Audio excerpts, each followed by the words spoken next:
SSC 2027 পরীক্ষার্থীদের জন্য suggestion অনুযায়ী 3.1-এর 15 নম্বর অঙ্কটি আমরা করছি। তৃতীয় অধ্যায়ের 3.1-এর 15 নম্বর অঙ্কটির মতো অঙ্ক পরীক্ষায় থাকাটাই স্বাভাবিক। তো আমি যে অঙ্কটি তোমরা দেখতে পাচ্ছ 15 নং যে অঙ্কটি রয়েছে সেটি একটি মান দেওয়া আছে a⁴ plus a² plus b² plus b⁴ equal to 8 এবং a² plus ab plus b² equal to 4 হলে a² প্লাস b² এর মান এবং ab এর মান কত। তো আমরা এই প্রথম যে মানটা দেওয়া আছে এখান থেকে যদি একটা মান বের করতে পারি সেটা কি, এখানে আছে a² plus ab plus b²। আমরা যদি এখান থেকে একটা a² minus ab plus b² এর মান বের করতে পারি তাহলে ওই মানটা এবং এই যে দেওয়া a² plus ab plus b² এই মানটা দুইটা যোগ করলে একটা রেজাল্ট পেয়ে যাব, বিয়োগ করলে আরেকটা রেজাল্ট পেয়ে যাব। তো অঙ্ক করার আগে আমরা যদি পরিকল্পনা বা কল্পনা করতে পারি কিভাবে এটা করব সেটা আমাদের জন্য সুবিধা। তো আমরা অঙ্ক করার আগে এরকম যদি বলতে পারি, তো আমরা এখন দেখলাম যে বলতে পারলাম যে তোমরাও চেষ্টা করো এরকম অঙ্ক দেখলে একটা a² minus ab plus b² যদি আমরা মান পাই তাহলে এই যে সমীকরণটা দেওয়া আছে ইকুয়াল টু 4 এটার সাথে ওই মানটা যোগ করলে একটা ফলাফল পাবো, বিয়োগ করলে আরেকটা ফলাফল পাবো। তাহলে দেখি এটা কিভাবে করতে পারি। দেখো কি দেওয়া আছে, দেওয়া আছে a⁴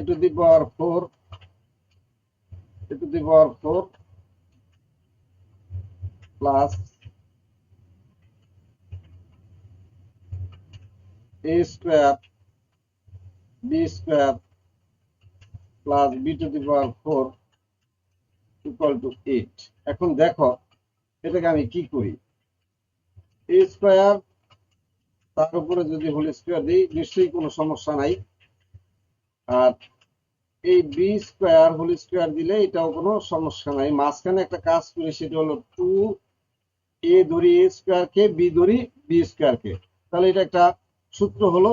হওয়ার ফলে যে কাজটা হয়েছে সেটা হলো এখানে আছে একটা, আমরা লিখে ফেলেছি দুইটা, তাহলে কি করছি একটা বেশি লিখছি। তো একটা সমীকরণে যদি আমরা কোনো কিছু বেশি লিখি আমাদের প্রয়োজনে সেটা আবার বাদ দিয়ে দিতে হবে, তাহলে একটা a² b² বাদ দিয়ে দিলাম। এতে আমাদের কি হলো, এই অংশটুকু আমরা a plus b whole square বলতে পারলাম, আর এই অংশটাকে আবার ab দিয়ে হোল স্কয়ার করতে পারবো, অর্থাৎ a plus b into a minus b যে সূত্রটা আছে a² মাইনাস b² সেটা প্রয়োগ করতে পারবো। এইটা করার জন্যই এই কাজটা করা হলো। তাহলে ঠিক আছে, তো আমরা এখানে বাদ লিখব। এই প্রথম অংশটুকু a plus b whole square, আর এই যে অংশটুকু এটাকে লিখবো এ বি ব্রেকেট দিয়ে হোল স্কয়ার। আশা করি তোমরা বুঝতে পেরেছো। এখন এটা a এটা b, a² মাইনাস b², সূত্র কি a plus b into a minus b। তাহলে a হলো এটা প্লাস b অর্থাৎ ab, a মাইনাস b, তাহলে a² plus b² minus ab, এটা হলো a plus b into a minus b সমান সমান কত 8। এখন দেখো যে ব্যাপারটা এটা খুবই সহজ বিষয়। আমরা যদি চিন্তা করি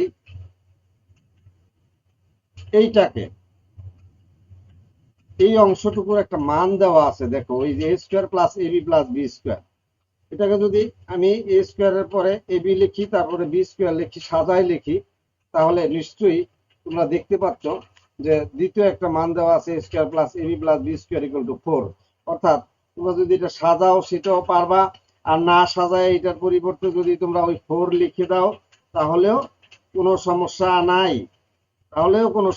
কারণ সাজাইলে ওইটাই আসবে। তাহলে 4 এর সাথে গুণ কত a² প্লাস এটা সাজায় লিখি মাইনাস ab প্লাস b², এটা অংশটা সাজায় লিখলাম, ওইটার সরাসরি মান বসিয়ে দিলাম। একটা লাইন যদি পরীক্ষায় কম করতে পারো বুঝা তাহলে অনেক সুবিধা পরীক্ষার সময়, তবে ভুল করলে চলবে না। আমরা এখন এই অংশটুকু রাখবো, আর 4টা কোথায় যাবে, এইটা কিভাবে নিচে যায় সেটা তো বুঝি না স্যার, এইটা নিচে যাওয়াটা বোঝাটা এত খুব কঠিন কাজ না, বিজ্ঞানী হওয়ার দরকার নাই। যেমন 4টা মনে করো আম 8 টাকা, ধরো এইখানে আছে একটা আম, তাহলে কি হইব 4 দিয়ে ভাগ, যেহেতু এই যে 8 কে 4 দিয়ে ভাগ করছে, 8 কে 4 দিয়ে ভাগ করছে, তাহলে 2 হয়, কত কাটাকাটি করলে 2 হয়, 4 দুগুণে 8। তাহলে আমরা কি পেলাম ফলাফলটা, a square minus ab plus b square equal to 2। বুঝতে পারছো আশা করি এতটুকু। এখন যে মানটা আমরা পাইলাম a square minus ab plus b square equal to 2, এটা আমরা লিখে রাখবো। কি লিখে রাখবো? লিখে রাখবো অতএব a square minus ab plus b square equal to 2, এইটা। আর আমাদের যেটা দেওয়া আছে সেটা হলো a square plus ab plus b square. ঠিক আছে, তো আমি অঙ্কটা একটু মুছতেছি। দেখো ফলাফল আমরা লিখে রাখবো, তোমরা তো খাতায় লিখবে, সমস্যা হবে না। অর্থাৎ আমরা এটা পাইলাম, এটা পাইলাম কোনটা থেকে? এটা থেকে। তো এখন এর পরের লাইন হইল, এরপরে তোমরা যেটা লিখবা, লিখবা এখন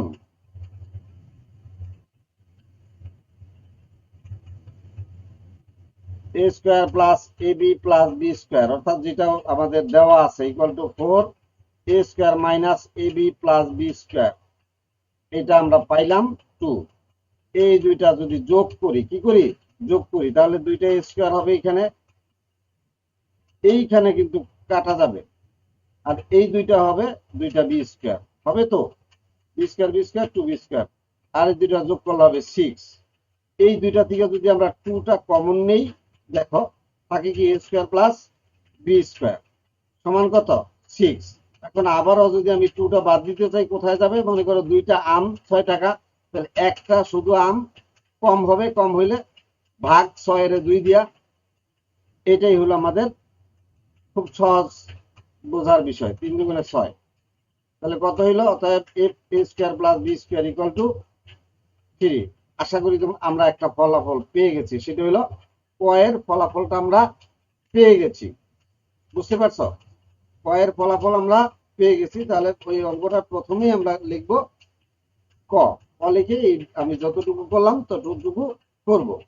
এখন এটা তো কি করছি, এখানে লেখো যোগ করে, যোগ করে সমীকরণ নাম্বার ইচ্ছা করলে দিতেও পারো, না দিতেও পারো।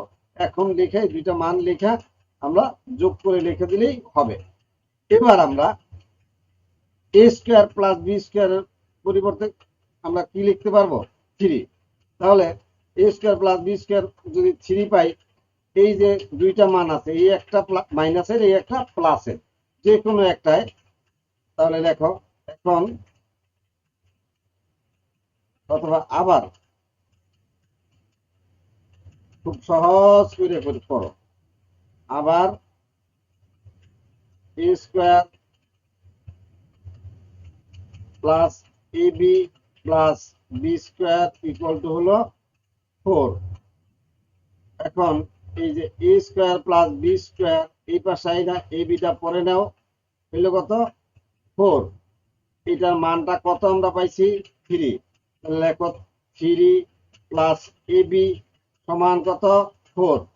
এখন 3 প্লাস ab যদি 4 হয়ে থাকে, এখানে বা লেখো, অর্থাৎ a square plus b square যে মানটা আমরা পাইছি এটা বসাইলাম 3, তারপরে দিলাম ab ইকুয়াল টু 4। আর এটা কি করছি? কিছুই করি নাই, ab টা পরে দিছি, b স্কয়ারটা আগে দিছি, কারণ এই মানটা আমি বসাবো। a square plus b square equal to 3 plus ab। এখন কি এখানে করি, ab টা রাইখা 3 টা যদি ওই পাশে নেই, তাহলে ab ইকুয়াল টু ওই পাশে আছে কত? 4। যদি ওই পাশে 3 নেই, মাইনাস হবে, আছে কি প্লাস, বা ab সমান কত? 4 থেকে 3 গেলে 1, এই ab এর মান 1। তা আশা করি তোমরা বুঝতে পেরেছো।